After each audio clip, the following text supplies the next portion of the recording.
L'ail, c'est un légume auquel on ne pense pas forcément quand on a un potager et pourtant, vous allez voir qu'il a vraiment toute sa place. Ça n'a rien à voir avec l'ail qu'on peut trouver dans le commerce où très souvent ce sont des importations. La Chine produit la moitié de la production mondiale alors qu'en France, on a des AOP, on a des IGP, on a même de l'ail label rouge. Vous allez voir qu'on a vraiment des fabuleux terroirs, des fabuleuses typicités d'ail. Et encore une fois, on va pouvoir partir à la découverte de nouvelles saveurs, de nouvelles couleurs, l'ail rose, l'ail violet, l'ail blanc. Alors fonçons planter de l'ail dans nos potagers.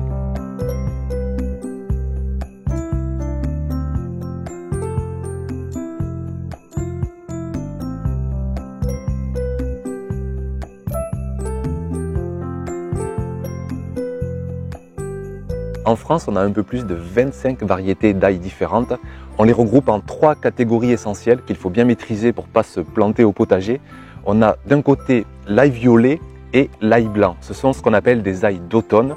Pourquoi des ails d'automne? Parce qu'ils ont la capacité de germer dès le mois de novembre, ce qui fait que leur période idéale de plantation va être fin octobre, début novembre. Ils vont pouvoir passer tout l'hiver au froid en terre, ça va être que plus bénéfique pour eux. Ça va permettre de développer des gros cailleux. Les cailleux, ce sont les morceaux d'ail qu'on trouve dans chaque gousse. Et ainsi, à la fin du printemps, au début de l'été, vous allez récolter de l'ail violet, de l'ail blanc très qualitatif, très goûteux. L'ail blanc en France vient essentiellement de 2 terroirs, 2 régions. L'ail blanc de l'Aumagne et l'ail blanc de la Drôme. On peut très bien aussi planter de l'ail blanc en plein cœur de l'hiver, surtout ici dans le sud. Je peux planter de l'ail blanc courant janvier. À partir de mi-février, début mars, il va quand même commencer à être un peu tard pour l'ail blanc. Vous avez l'ail violet de Cadours. Regardez cet aspect magnifique, cette couleur violette. Enfin moi, rien que de voir la photo, je peux vous garantir que dès cet automne, je vais planter l'ail de Cadours dans le potager. Je préfère lui offrir des conditions de plantation optimales, donc je pourrais le planter maintenant, mais je préfère attendre cet automne pour le planter. La dernière grande catégorie d'ail, ce sont les ails roses, qu'on appelle aussi les ails de printemps. Eux, ils ne peuvent germer qu'à partir du mois de décembre, ce qui veut dire qu'on peut très bien les planter pendant le cœur de l'hiver, surtout dans des climats doux comme ici dans le sud. Ailleurs, on préférera attendre la fin de l'hiver, de mi-février jusqu'à mi-mars. Mais en tout cas, moi ici, c'est aujourd'hui que je vais les planter avec vous. Dans les ails roses, vous avez le seul label rouge de France qui existe, l'ail rose de Lautrec. C'est celui que j'ai choisi avec une autre variété. C'est une garantie d'avoir vraiment un ail joli, gustatif, qui va offrir une belle récolte au potager familial. On va quand même être sur toute autre chose que l'ail du commerce. L'Auvergne est la 2e région de production de l'ail rose en France. Vous avez plusieurs variétés qui viennent de là-bas, le Flavor, le Printanor, le Clédor. D'ailleurs, une autre variété que je plante aujourd'hui, l'ail Flavor qui vient de l'Auvergne. On peut donc idéalement les planter de la mi-février jusqu'à la mi-mars.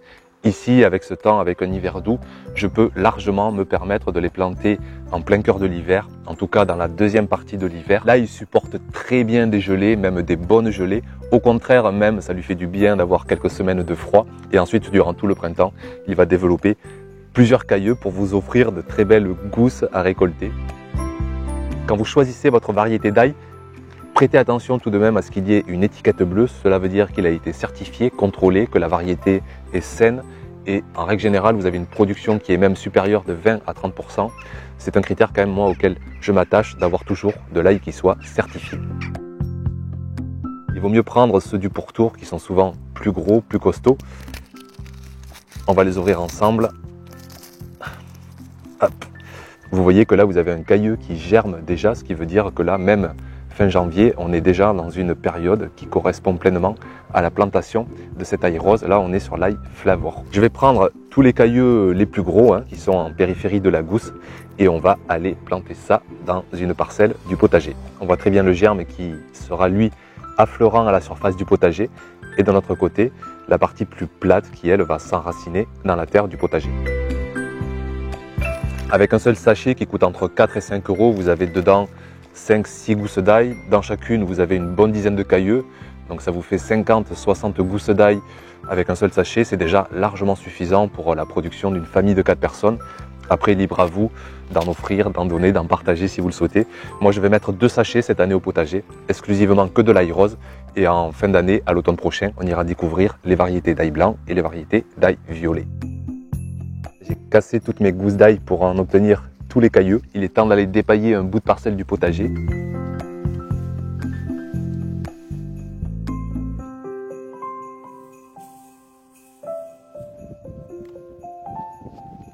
Pour l'ail, il est vraiment préférable d'avoir un sol bien drainé, assez humide mais pas trop non plus. Un sol qui ne collera pas aux outils du potager. Personnellement, je dépaille le sol au moins les 2 premiers mois, le temps que l'ail germe bien. Ça ne fera que réchauffer la terre. Et puis sitôt les premières douceurs, voire même les premières chaleurs de mai-juillet, je repaillerai le sol pour préserver l'humidité, préserver la vie du sol.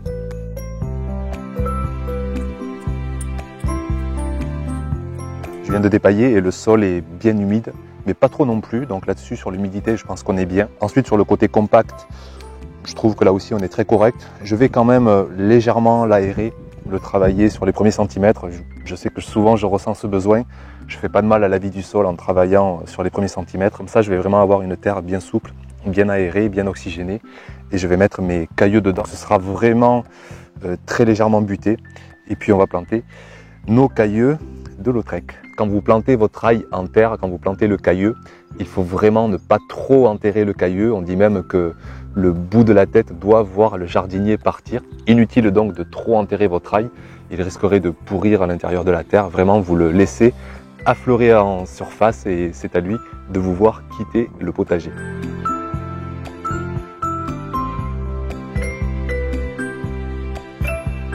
Espacez vos cailleux de bien 10-15 cm. C'est inutile de trop les resserrer non plus. Vous pouvez bien sûr les mettre en ligne ou les mettre où bon vous semble dans votre potager. Ça dépend de votre philosophie, votre ressenti. Si vous cultivez en ligne, laissez là aussi bien 30, je dirais, centimètres pour laisser la place quand même à chaque ligne d'ail d'être bien nourrie par votre sol vivant, qu'il puisse bien se développer. Une fois les cailleux plantés, vous n'aurez plus grand chose à faire pendant la culture. Il faut tout simplement patienter, laisser la nature faire, veiller à une bonne humidité, sans trop non plus pour ne pas faire pourrir les gousses d'ail. Et à la fin du printemps, au début de l'été, voire même en plein été selon les régions, vous récolterez un ail frais de votre potager, par exemple un ail rose, que ce soit d'Auvergne, de Lautrec. Et je vous laisse imaginer, mais une gousse comme ça, écrasée, parsemée sur une tranche de campagne légèrement toastée avec de l'huile d'olive, quelques tranches de tomates du potager et de suite. C'est le bonheur. Vous pouvez trouver de l'ail à planter dans toutes les bonnes jardineries. Évitez l'ail du commerce de grande distribution parce qu'il ne sera pas garanti. Vous n'êtes pas certain d'avoir un ail très sain. Je vous rappelle que la moitié de la production vient de Chine, d'Espagne. On n'est pas toujours certain d'avoir de l'ail de qualité. Vous pouvez éventuellement prendre aussi de l'ail des Biocoop, des magasins bio. Généralement, ce sont quand même des ails de qualité. Et puis, vous avez bien sûr de nombreux sites internet qui proposent toutes les variétés que vous avez pu voir. Vous avez que l'embarras du choix. Et bien voilà pour cette vidéo. J'espère vous avoir donné un minimum d'envie pour essayer la culture d'ail dans votre potager familial.